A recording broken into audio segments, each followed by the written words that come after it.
Hi everyone, Janie here, and today is about using your stash, the old with the new, and that's exactly what I'm going to do today, making some cards. So let's get started.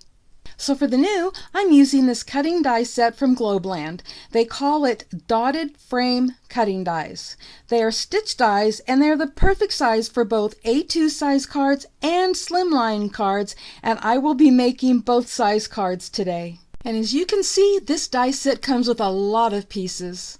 And now for the old. I'm using this beautiful wood-mounted rubber stamp I've probably had for 10 years or longer, and I stamped that with Memento Luxe Gray Flannel Mixed Media ink and heat embossed that with Ranger Clear embossing powder. I seem to have lost the picture of it just stamped and embossed, so you're getting to see the image already colored. And talking about coloring, I pulled out my distress crayons that I haven't used in at least 5 years, and I thought it was time to use them again, and I just put some of the color down on an acrylic block and then used my water brush to apply the color to the image. And I colored another one with my Spectrum Noir alcohol ink markers, and as you can tell by this picture, I should probably practice a little more.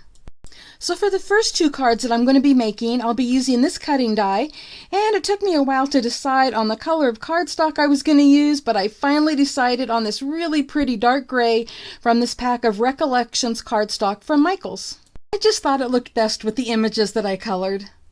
In order to get the image right where I want it, I'm laying the die cut piece over it and then using a pencil to trace around it, and then using my brand new Creative Craft Products cut and score trimmer to cut it down to size along the pencil lines. And now it will fit perfectly behind that die cut frame.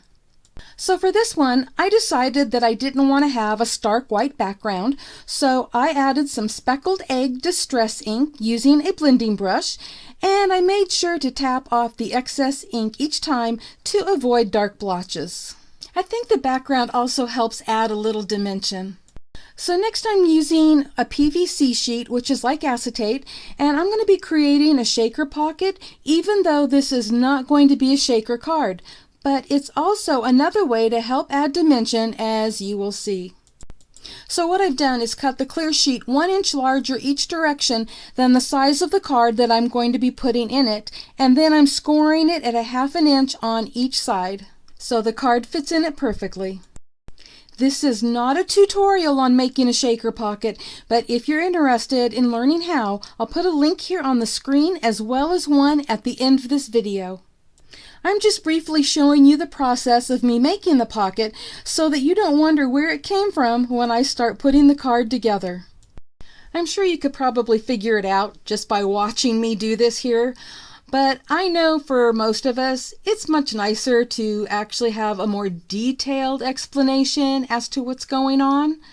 But like I said, I will have a link at the end of this video on the screen to another video that will have the complete description and tutorial on how to do this.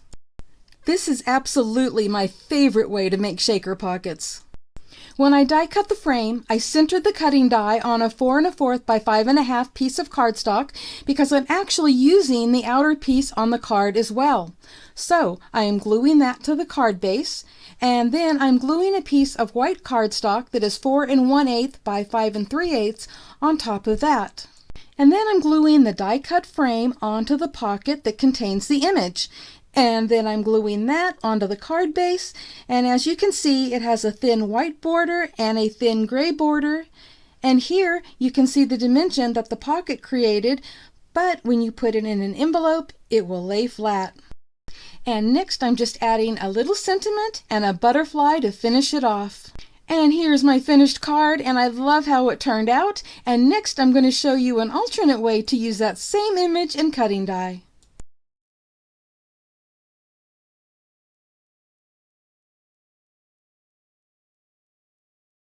This time I'm cutting the image out using that same cutting die, which now gives me 3 pieces that I can then inlay into the die cut frame. And because I'm using the inlay technique, I am using that same die to cut out the center of a 4 1/4 by 5 1/2 inch piece of pattern paper. And no worries, I'll be using those leftover pieces on cards in the future. And now the die cut frame will fit perfectly into that border. So I'm gluing that border to the card base, and then I'm gluing the die cut frame that now fits perfectly inside that, and then gluing each of the pieces of my stamped image into the spaces of the frame. And then just like the other one, to finish it off, I'm adding a little sentiment and a butterfly. And here's the finished card, and thanks to that inlay technique, it is completely flat other than that butterfly.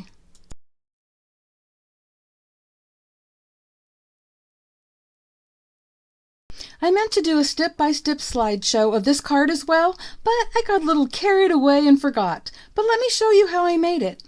I used this die from the same die set, which happens to be perfect for a slimline card, and I used it to die cut a piece of white cardstock so that I would have the center squares to add images to.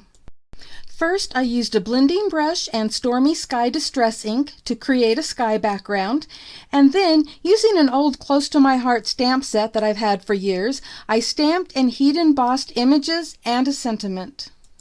And then, using some black cardstock and that same die, I cut the frame, and I glued the black frame to the card base and glued each of the squares into place. And that's all I did for this card. I wanted to keep it pretty simple, and I love the way it came out. This is a birthday card for my son, and I hope he loves it too. By the way, both of these dies that I've shown you from that set can be used horizontally or vertically, depending on the direction you want your card to go. Well, I had fun using old things from my stash along with this new amazing die cutting set from Globeland. I hope this has inspired you to pull out some old things you haven't used in a while. And for the something new, if you're interested in that die set, I'll have a link below in the description box to that, as well as to Globeland and a discount code should you decide to shop there. Thank you all so much for stopping by, and happy crafting, everyone. Bye-bye.